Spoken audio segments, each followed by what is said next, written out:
We lost our way. One was ill-conceived nationalization, which stunted this industrial growth. We could have, done what China did. They created wealth, and then they used the wealth to lift the bottom tier of the population. But just because the rich got richer, it didn't mean that we should have stopped, this industrialization by nationalization. We should have just had a more equitable growth. Excellencies, ladies and gentlemen, Prime Minister Khan, it's a great pleasure to welcome you to the annual meeting, our 50th anniversary, for the very first time in your capacity as your country's Prime Minister, even if it's not your first time with us in Davos as a political leader. I had the pleasure and privilege of visiting Islamabad last summer and meeting you when you were less than 1 year into your mandate as Prime Minister. Pakistan had just agreed on a bailout with the IMF, and the country's economy was at a turning point. Despite spiraling challenges on the economic and geopolitical front, you maintained the vision you had outlined in your successful election campaign, a new Pakistan with an economy, institutions, and leadership that work for all of the country.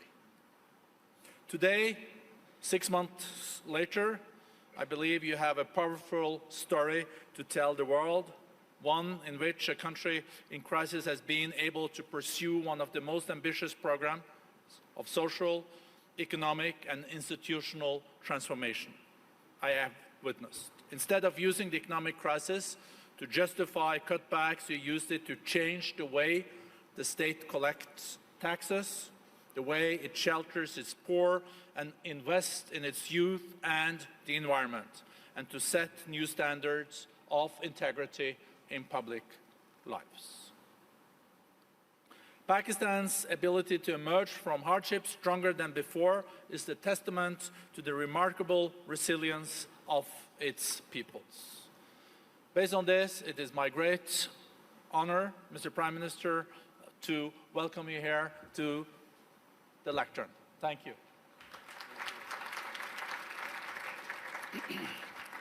Thank you very much. First of all, I would like to thank the World Economic Forum for providing me this opportunity to speak to world leaders, business leaders, media people, to give the Pakistan perspective to the world. So I want to thank you specifically for that. Let me just start by saying that I am almost as old as Pakistan. Pakistan was only 5 years older than me. So I grew up with the country. And the country I grew up was supposed to be a welfare state. The founding fathers of our country wanted Pakistan to be what was called an Islamic welfare state. And as I grew up, I had no idea what a welfare state was. So it was when as a teenager I went to England. That's when I first discovered what a welfare state is. It's humanity, it's caring about the underprivileged. And so from then onwards, I always thought that if I ever got the opportunity, I would always want my country to be a welfare state. So this is my vision. Everything, all the policies which we make in Pakistan are towards that end, to make it into a humane country where the government takes responsibility of the weaker section of its society. So this is the vision statement. But I'll start with environment, because the theme of this time, the World Economic Forum, is about sustainability. Let me just say, first of all, that the other thing about Pakistan, was this desire to see it as a humane and a just society. But the other thing was as a child, I fell in love with the wilderness of Pakistan, the mountains of Pakistan. Uh, all our summer holidays were spent in the Himalayas. And so from that time onwards, what I loved about Pakistan was its wilderness, its mountains. And so, as with age, I saw these mountains, this wilderness disappearing. And especially the way we destroyed our forest cover. I always resolved the second thing, that if I ever got the opportunity, I would make sure that we preserve this God-given beauty of our country. And we start a reforestation campaign. So in 2013, my party won an election in one of the provinces, which was the former northwestern western province called Pakhtunkhwa. And that's when we started one of the most ambitious campaigns to plant 1 billion trees in 4 years. And against all odds, we did it. No one expected it to happen, but we involved the local communities. We first made them understand how important trees were for the future. We made the people understand that Pakistan was very vulnerable to climate change. And we appealed to the people. We involved women in the mountainous areas to grow nurseries. And it became one of the most successful campaigns in our country's history of forestation. So we planted 1 billion trees. So when I became the Prime Minister, I resolved that we would plant 10 billion trees in Pakistan in the next 4 years. And this is now our objective. The experience we learned from the KP province, we are now using that experience to grow these nurseries, involve local communities, especially involve women, because they were very good in planting, developing and planting nurseries. So, why is it important for us to grow trees? For 2 reasons. One, as I mentioned, that Pakistan is vulnerable to global warming. Secondly, in our cities, pollution has become a silent killer. So unfortunately, there was no plan before, and our cities got very polluted, specifically Lahore, which had the pollution levels like Delhi in India, rose high because for some reason, our planners removed 70% of the tree cover of Lahore in the last 10 years. Apart from the environmental aspect now, the third thing I realized, that you cannot make your economy grow unless and until there is peace and stability. Pakistan in the 80s became part of what was the Afghan Jihad. Pakistan became allied with the US to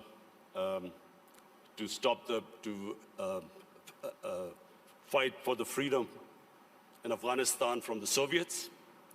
We had militant groups in Pakistan trained to do guerrilla activities in Afghanistan. Once that ended, once the Soviets left, we were left with the militant groups, and Pakistan suffered the consequences. First time ever we had militant groups in Pakistan. We had sectarian groups. We had this called the Kalashnikov culture. We had drugs coming into the country. And that was a watershed in Pakistan.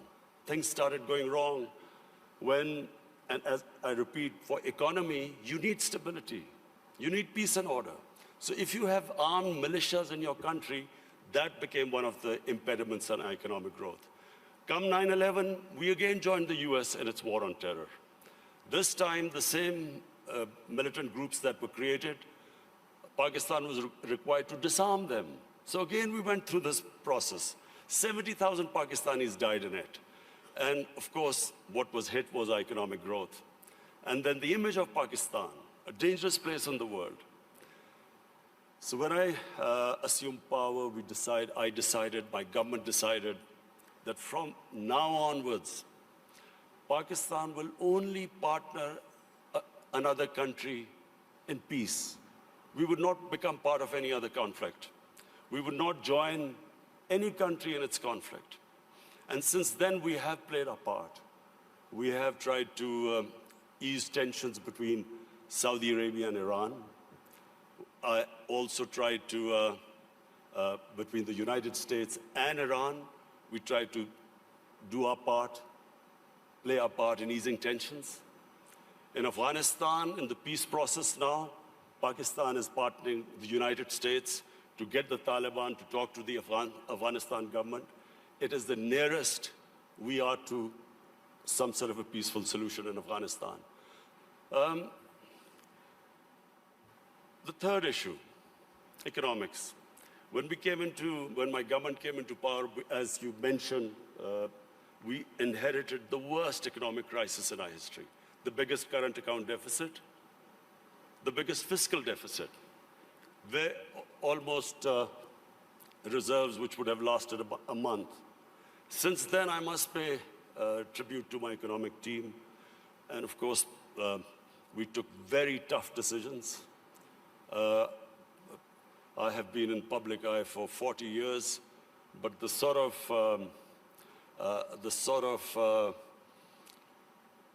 public attitude I have to face in the last 1 year, I've never faced in my life because of all these tough economic decisions we've taken. People are hurting. Naturally, when you do stabilization, you squeeze the economy, people hurt. But we have gone through this very tough period. And mercifully, our economy stabilized. The rupee that was falling, it's now, in fact, in the last few months, it's gained a bit. Our stock market has gone up. Investment in Pakistan year to year has gone up by 200%. So things are we are in the right direction, although I have to say we still have a lot of hard work to do. This year now, we are looking towards economic growth. The idea is now so that we provide employment, bring in investment in Pakistan, create the conditions. And I'm happy to say that in 1 year, according to the World Bank, that index of ease of doing business, Pakistan went up 28 points in the ease of doing business. We were in the top 10 countries which made the biggest improvement. What are the advantages of Pakistan? Number one is our population. We are 210 million people. 60% of Pakistanis are below the age of 30. This is the real strength of Pakistan. Unfortunately, we have neglected this young population because we did not concentrate on skill development, equipping them to employ themselves, become entrepreneurs, provide young people to the industry. But now we have started a program of skill development.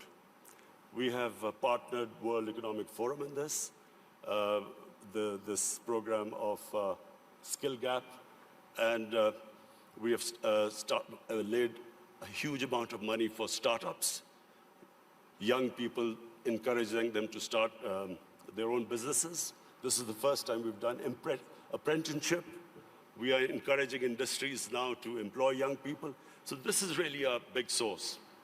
This is a big resource which will, we hope, one day lift Pakistan. The other advantages Pakistan have, number one, is our mineral wealth. Sadly, untapped. Pakistan is sitting on one of the most precious gold and copper reserves. Unfortunately, we've had a few issues, so these reserves have remained untapped, but we have enough reserves that we can pay off all our foreign debt. We also have one of the largest gold reserves. We have rare earth minerals. We have unexplored gas reserves. So the whole government attention now is to develop these resources. We also have very fertile agricultural land. Unfortunately, the practices which we have done, we have not really explored this potential. Our productivity is one of the lowest. So for that, we have got help from China. China has been in the CPEC, what is this, the Pakistan-China economic corridor. We have in that got China to help us in developing the productivity of agriculture sector.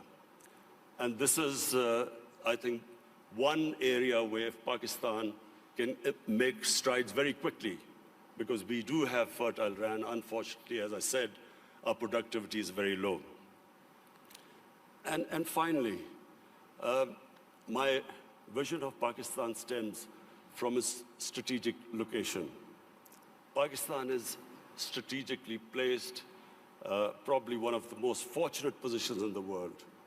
On the one side is China, one of the fastest growing markets, and of course, closely allied to Pakistan.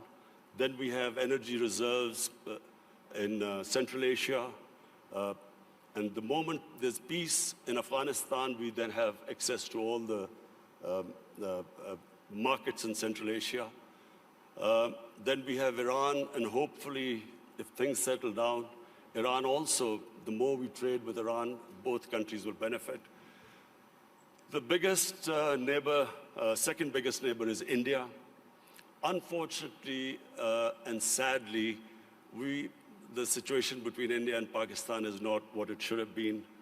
There are various reasons, and I won't go into it right now. This is not the right forum. But the moment Pakistan and Indian relationship becomes normal, trade starts between the two countries, then one can imagine the location, the strategic location of Pakistan with China on one side, India on one side, and then countries with excess energy on the western side. I am someone who believes that in Pakistan, the moment we get our governance right, that is the real issue. Sadly, our governance, in the past 30 years, the way our governance deteriorated, that was one of the biggest reasons that we have not been able to fulfill our potential as a country. The country has tremendous resources, young population, strategic located. From now on, my government's biggest challenge now is how we can improve our state institutions, so we can improve our governance, so we can tap our potential. Thank you.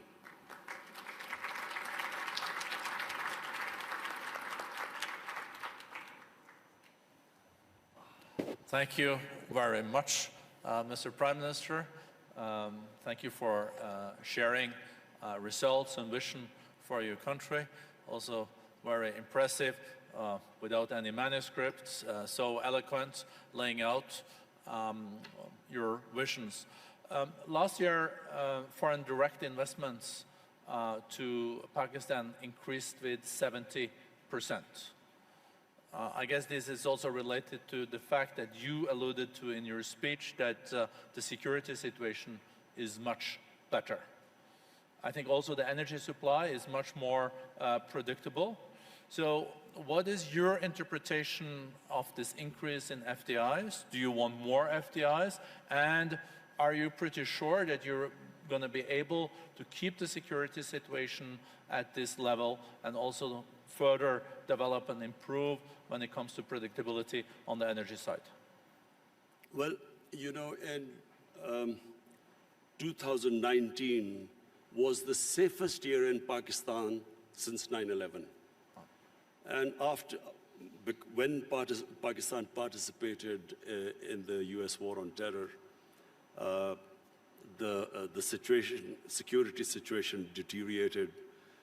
And for a time, you know, there were bomb blasts going on, and there was no question of foreign investment coming in. There were foreign advisories from various countries. So we had a real dip in foreign, as understandable if you have a security situation that bad. So 2019 was the most, the safest year after 9/11. And that was reflected in our tourism. And between 2018 and 19, our tourism doubled in 1 year. And really, this is the great potential of Pakistan in tourism, which is untapped completely. Because Pakistan has historical tourism. It has that 5,000-year-old Indus Valley civilization, the Mohenjo-daro civilization, which is one of the oldest. Then it has religious tourism. It has some of the most sacred sites for Hinduism, Sikhism, Sufism, and then Buddhism.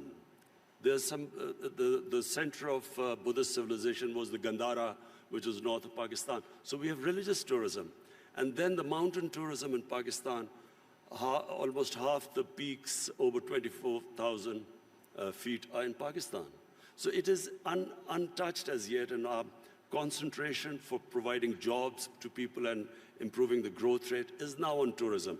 In fact, without us doing anything, tourism has doubled, and people are finding it difficult to have hotels or places to stay. So we are now inviting tourism investment in tourist resorts. So maybe I'm at least one of the few Norwegians that have visited up in the Swat Valley. It's beautiful, and you also have beautiful other places. I think Swat Valley used to be the honeymoon place, even in Pakistan. Is it now also, you see tourism also in these areas where the Pakistani Taliban used to run, and you're not concerned that Pakistani Taliban can come back, and you're pretty sure that this is on safe footing? You see, in Pakistan now, virtually there's no terrorism in Pakistan, and I have to pay tribute to our security forces. They did such a brilliant job, and it was for a while, we went through a really difficult period, but thanks to them, there is hardly any terrorism. I mean, you have the odd problem, but that you have anywhere in the world. Problem now is we need peace in Afghanistan and stability. Whatever terrorism now comes into Pakistan every now and then is from Afghanistan. And that's why this peace process in Afghanistan is very important. The quicker Afghanistan settles this peace and stability, it's not just only good for Pakistan from the terrorism point of view, but also the connectivity to Central Asia, and which will benefit both Afghanistan and Pakistan. Are you, Mr. Prime Minister, optimistic that there can be a deal between Taliban and the government in Kabul? Americans are very much involved in this. You're also contributing. Is it possible this year? And do you think Taliban will also engage in a deal that will respect the rights of girls' education, women, and those areas where there have been progress in Afghanistan? Well, the first thing is that there has to be peace.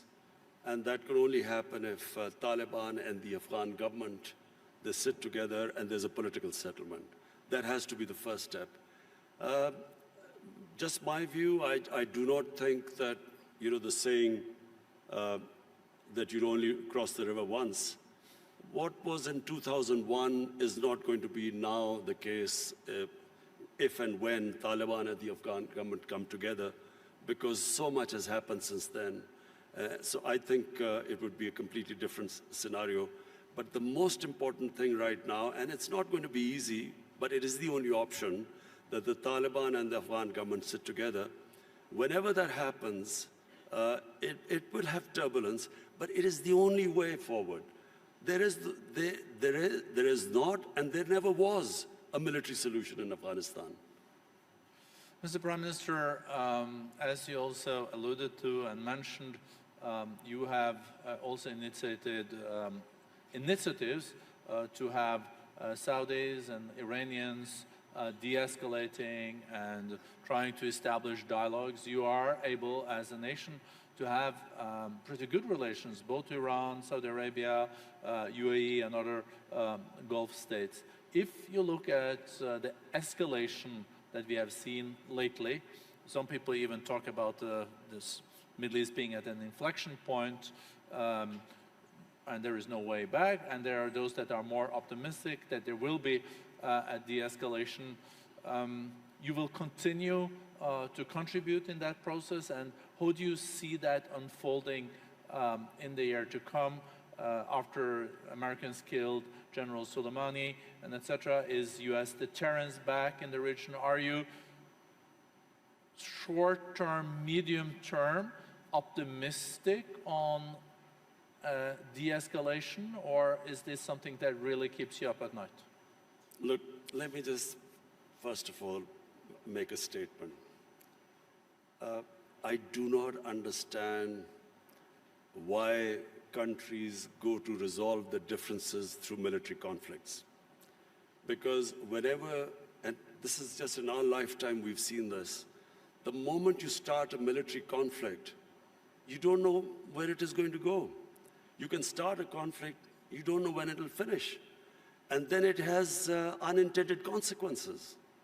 So we have seen in front of our eyes Pakistan joining the US war on terror, and I was the one who was objecting to it. I was openly against it, and I thought Pakistan should have stayed neutral.